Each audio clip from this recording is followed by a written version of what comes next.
रात की खामोशियों में तेरी यादें जागती हैं, दिल के अंधेरों में तेरी हंसी बखरती है।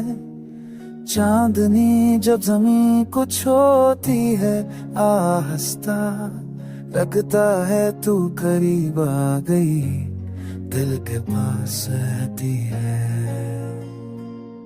हर ख्वाब में तेरा साए, हर सोच में तू, मेरे दिल की दुनिया में बस तू ही तू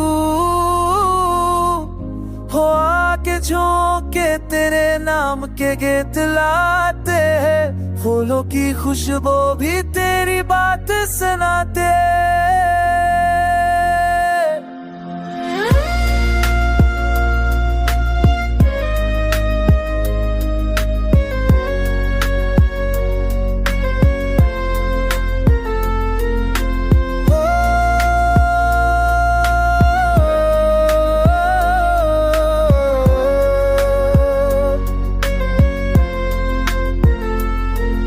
चली गई मगर एहसास तेरा बाकी है, हर लम्हा हर पल यादें तेरी साथ हैं।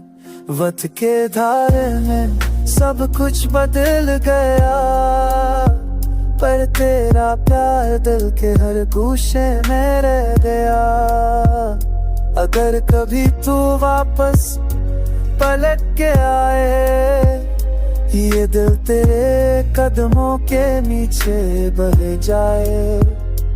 फिर वही खुशबू, वही हंसी, वही बातें, हर जिंदगी के लम्हे बार से सज जाए। तू मेरी दुआ, तू मेरी चाहे, तू ही मेरी दुनिया, तू ही मेरी राह है। तेरी यादों के बगैर सब कुछ संसार है, तेरी मौजूदगी से ही दिल जाना है।